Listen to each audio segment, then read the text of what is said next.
Qorannoon seenaa dabee sirreessuu fi guddina aadaa duudhaa aartii fi afaan uummata tokkoof isa murteessaadha.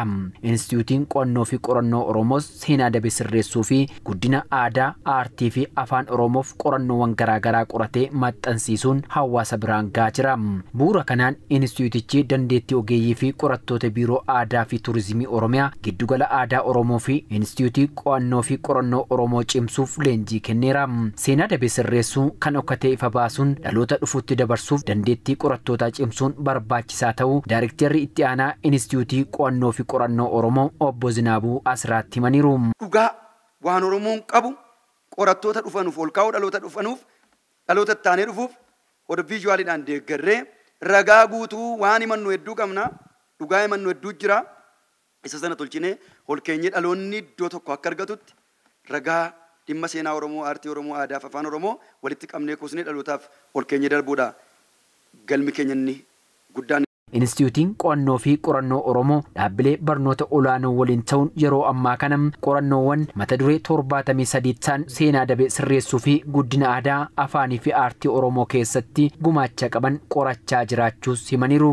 Yeroo ammaa kana dhimma qorqalbii saba keenyaa ol kaasu kan yeroon gaafatu mata dureewwan 73 irratti instituutiin kun qorannoo mata duree garaagaraa irratti gaggeessaati kan jiru.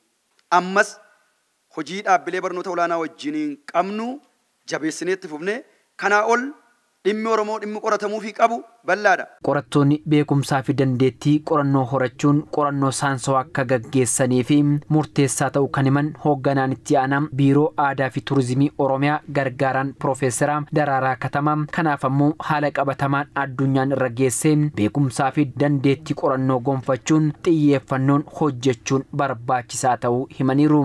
Qorannoon keenya saayinsawaa akka ta'u qorannoon keenya qorannoo istaandardii isaa eeggate akka ta'u boqoo uummata keenyaa akka ol qabu tooftaan ittiin siyaasa biyya kanaa siyaasa addunyaa akkasumas immoo dinagdee addunyaa ittiin jijjiiruu dandeenyu aadaa keenya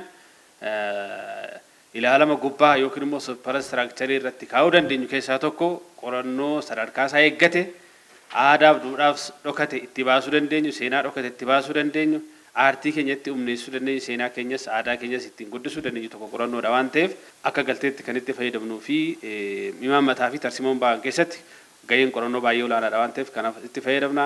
Qorannoon hojii investimentii guddaa kan ta'e karaa qindaawaa fi saayinsawaan kaayyoo qabameef hojiirra oolchuun barbaachisaa ta'uun yuunivarsiitii Haramaayaatti qorataa fi barsiisaan afaanii fi ogbarruu Dooktar Imaanaa Bayyanaa himaniiru.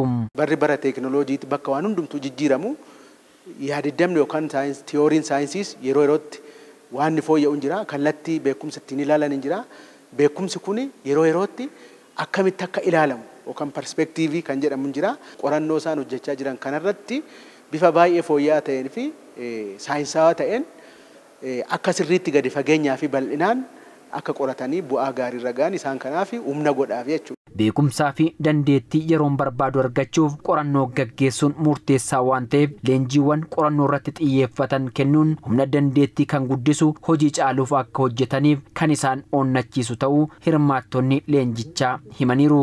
Dandeettii qorattootaa cimsuudhaaf waan kennamaa jirudha jechuudha. Kun immoo qorannoo afaanii kan aartii kan aadaa kan seenaa hamma qoratamaa jiru kana daran bifa saayinsawaa ta'een bifa qindaawaa ta'een akka qoratamuuf waan na gargaarudha jechuudha. Beekumsa qorattoota dabaluu irratti, hubannoo dabaluu irratti, muuxannoo dabaluu irratti gahee guddaa qaba jechuudha. Kanaaf qorannoo qoratan irratti qorannoon akkamitti gaggeeffama, maaliif gaggeeffama, barbaachisummaa isaa maali, faayidaan isaa maali, akkamitti qorannaa, naamusa qorannoo waan jedhu kana baree qorataan achiin booda jechuudha. Hojii qorannoo bal'inaan kan inni hojjechuu danda'u waan ta'eef leenjiiwwan akkanaa kennamuun kun faayidaa guddaa qaba jechuudha.